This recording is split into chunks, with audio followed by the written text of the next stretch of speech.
So I usually struggle at school pickup because I don't fit in with the other parents, most of which because the way we live and the culture we live in are women and moms.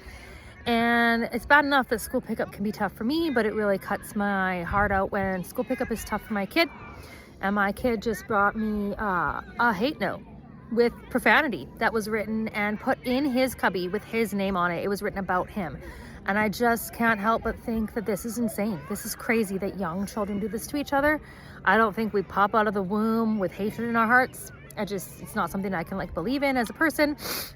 And it reminds me that this morning I was doing drop off for school, and I took half a second at a yield merge that we have in our community. And I know that it's a yield merge that makes a lot of grown-ups very angry, but just the way that it was still dark out and the other cars were coming and I couldn't tell exactly what lane they were all in, I thought, hey, I'm just gonna take half a second. I'm not gonna kill anyone by driving over them today.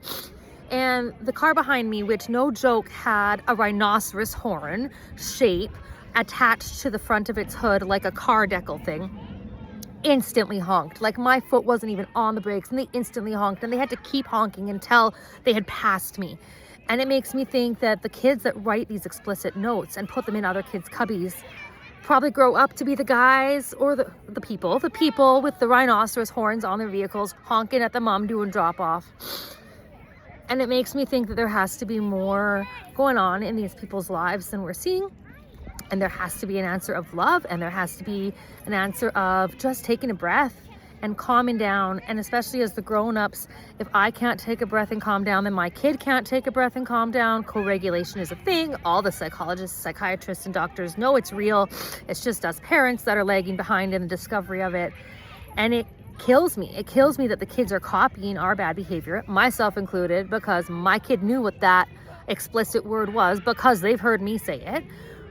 But they're learning from us, and we have to change it because this is unacceptable behavior for children to be doing this. And the child to come and say, I got this note and it was my name is on it, clearly written about me, for me, and I am crushed. But I'm learning to tolerate it. No, you shouldn't as a child have to learn to tolerate this. It's unacceptable. And as grown-ups, we have to change the course.